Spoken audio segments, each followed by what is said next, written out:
देश के तमाम मुद्दों को निपटा रही मोदी सरकार, श्री राम जन्मभूमि मंदिर का जश्न मना रही दुनिया, धारा 370 खत्म, नागरिकता संशोधन अधिनियम लागू।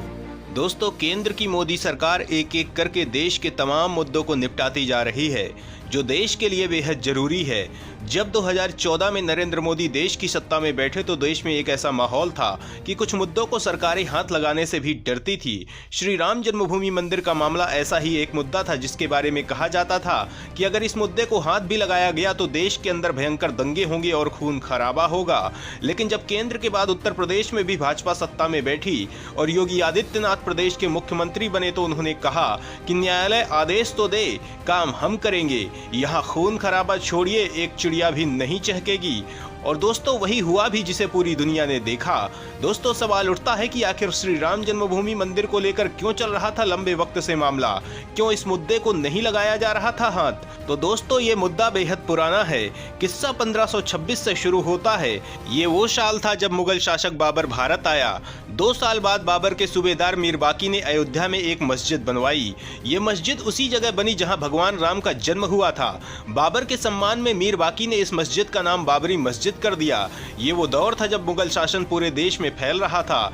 इसके बाद से मंदिर के लिए संघर्ष चलता रहा। आजादी के बाद 22 दिसंबर 1949 को ढांचे के भीतर गुंबद के नीचे मूर्तियों का प्रकटीकरण हुआ, जिसके बाद ये विषय बेहद गर्म हो गया और विश्व हिंदू परिषद ने मुद्दे को अपने हाथ में ले लिया। 1990 में भारतीय जनता पार्टी ने रथ यात्रा की और 6 दिसंबर 1992 को बाबरी ढांचा गिराया गया, जिसके बाद तमाम राजनीतिक और न्यायिक लड़ाइयां हुई।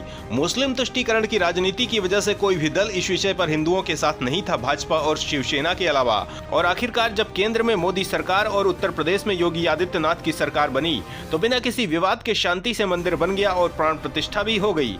दोस्तों, वहीं धारा 370 को लेकर भी कहा जाता था कि अगर इसे हाथ लगाया गया तो कश्मीर में तिरंगे को कंधा देने वाला नहीं मिलेगा। लेकिन बहुमत मिलने के बाद मोदी सरकार ने एक झटके में इसे खत्म करके कश्मीर को देश का अभिन्न अंग बना दिया। दोस्तों, वहीं पाकिस्तान विभाजन के वक्त से अपनी जान और अपने परिवारों, स्त्रियों के सम्मान की रक्षा के लिए अपना सब कुछ छोड़कर भारत आए हिंदू, सिख, ईसाई, बौद्ध, पारसियों को नागरिकता देने का कानून सरकार ने बनाया, जिसका भयंकर विरोध किया गया। जनता के बीच भ्रम फैलाने की कोशिश हुई कि इससे मुसलमानों की नागरिकता खत्म हो जाएगी, लेकिन सरकार ने तय समय में इसे लागू करके तमाम असहाय लोगों को सम्मान से जीने का मौका दिया। दोस्तों, इसी बीच एक बड़ा मुद्दा तूल पकड़ता जा रहा है, जिससे पाकिस्तान की सांसें अटक गई हैं, शहबाज की नींदें उड़ी हुई हैं। सवाल उठता है कि आखिर किस मुद्दे को लेकर भारत सरकार बेहद सक्रिय है, पाकिस्तान में सन्नाटा क्यों पसरा है, सेना में क्यों हलचल हो रही है। तो दोस्तों, इन सवालों के जवाब जानने के लिए वीडियो को आगे देखिए। अखंड कश्मीर को लेकर हो गई कवायद शुरू, पीओके पर कभी भी हो सकता है बड़ा हमला, देश की सेना है तैयार, इस्लामाबाद में पसरा सन्नाटा। दोस्तों, कभी वो वक्त था कि पाकिस्तान कश्मीर पर दावा ठोकता था, लेकिन पीएम मोदी के आने के बाद ऐसे हालात बने हैं कि कश्मीर तो छोड़िए, पीओके कभी भी भारत में हो सकता है शामिल। दोस्तों, सवाल उठता है कि पीओके क्या है, ये पाकिस्तान के कब्जे में कैसे गया। तो दोस्तों, 22 मई 2015 को भारत के सुरक्षा सलाहकार अजीत डोभाल ने कहा था कि भारत के पास अफगानिस्तान से जुड़ी 106 किलोमीटर लंबी सीमा रेखा है। ये उस हिस्से का जिक्र कर रहे थे जो पाकिस्तान के कब्जे वाला कश्मीर है। सवाल उठता है कि कश्मीर पर पाकिस्तान का कब्जा कैसे हुआ, आज तक ये मामला क्यों अटका पड़ा है। तो दोस्तों, 1947 में कश्मीर के महाराजा ने भारत और पाकिस्तान में शामिल न होकर आजाद ही रहने का फैसला किया। उन्होंने सोचा कि उनकी मुस्लिम बहुल प्रजा भारत के साथ जुड़ने का विरोध करेगी। नेहरू ने गिलगित बाल्टिस्तान क्षेत्र से पाकिस्तानी फौजों को हटाए जाने पर जोर दिया। 31 अक्टूबर 1947 को जब पाकिस्तानी सेना ने जम्मू कश्मीर पर हमला किया और बारामूला में घुस आई तो महाराजा हरि सिंह परेशान हो गए। उन्होंने भारत से मदद मांगी और भारत के साथ मिलने के समझौते पर दस्तखत कर दिए। भारत ने हवाई रास्ते से वहां अपनी फौज भेजी, लेकिन ऐन वक्त पर जब सेना पाकिस्तानी सेना को खदेड़ने लगी थी तभी नेहरू ने युद्ध विराम कर दिया, जिसके बाद से यह हिस्सा आज तक पाकिस्तान के कब्जे में है, जो कश्मीर का हिस्सा है। गिलगित बाल्टिस्तान को पाक अपना उपनिवेश कहता है। भारत का कहना है कि पीओके कश्मीर रियासत का ही हिस्सा है। ऐसे में भारत उसे अपना अभिन्न अंग कहता है। जिस हिस्से को भारत पीओके कहता है वो पूर्व कश्मीर रियासत का ही वो हिस्सा है जो कि 22 अक्टूबर 1947 से ही पाकिस्तान के कब्जे में है। है। पाकिस्तान समर्थित कबीलों द्वारा जम्मू कश्मीर पर हमला किए जाने के बाद से ही उस पर पाक ने कब्जा जमाया हुआ है। दोस्तों, गिलगित बाल्टिस्तान को पाकिस्तान विवादित क्षेत्र कहता है। पाकिस्तान अंतर्राष्ट्रीय स्तर पर यह दावा करता है कि इस क्षेत्र के लोगों की आजादी का समर्थन करता है, लेकिन असलियत यह है कि गिलगित बाल्टिस्तान पर पाकिस्तान ने कब्जा किया हुआ है। इस्लामाबाद इस हिस्से को अपना घोषित नहीं कर सकता है। लंबे समय तक पाक के संविधान में इस हिस्से का कोई निश्चित स्टेटस ही नहीं था।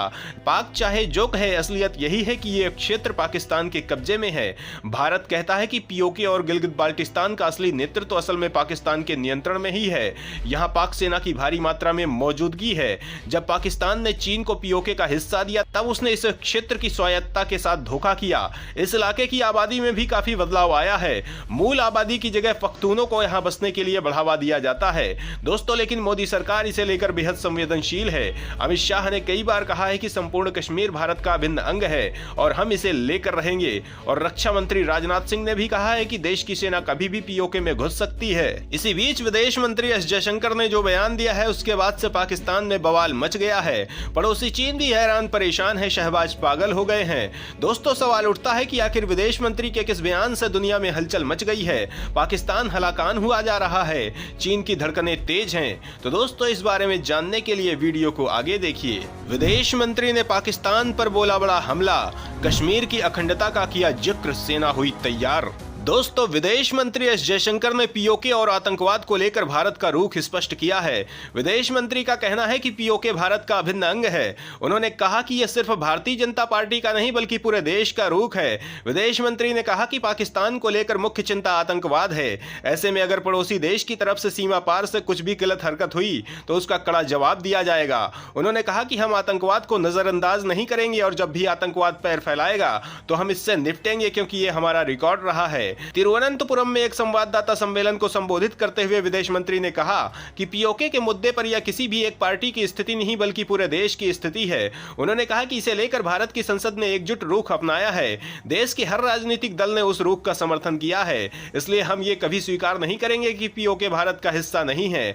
दोस्तों, वहीं पीओके के लोग भी पाकिस्तान पर अत्याचार का आरोप लगाते हैं और भारत में मिलने की मांग करते रहते हैं। दोस्तों, सवाल उठता है कि आखिर पीओके की जनता भारत में शामिल क्यों होना चाहती है, पाकिस्तान का क्यों करती है विरोध। तो दोस्तों, पाकिस्तान एक भिखारी देश है जहां महंगाई चरम पर है। यहाँ लोग दाने दाने को मोहताज हैं, लोग भूख से मर रहे हैं, स्वास्थ्य शिक्षा का भयंकर अभाव है, लोगों के पास कोई सुविधाएं नहीं है, लोग अंधेरे में रहने को मजबूर हैं। जबकि भारत के हिस्से वाले कश्मीर में खुशहाली, चैनो अमन है, हर तरह का विकास और सुरक्षा है, सुविधाओं का अंबार है। यही वजह है कि पीओके के लोग भारत में शामिल होना चाहते हैं। और इसी बीच वहां के एक संगठन ने इस बारे में कुछ ऐसा कहा है जिसके बाद पाकिस्तान मुंह छिपाता घूम रहा है। सवाल उठता है कि आखिर किस बयान के बाद पाकिस्तान के होश उड़े हुए हैं। तो दोस्तों, अवामी एक्शन कमेटी मीरपुर के प्रमुख नेता आरिफ चौधरी ने कहा, जम्मू कश्मीर का पाकिस्तान के कब्जे वाला भाग संवैधानिक रूप से उसका नहीं है। मीरपुर प्रेस क्लब में आयोजित प्रेस कॉन्फ्रेंस में चौधरी ने कहा, पाकिस्तानी प्रशासन पीओके के लोगों के साथ सम्मानजनक व्यवहार नहीं करता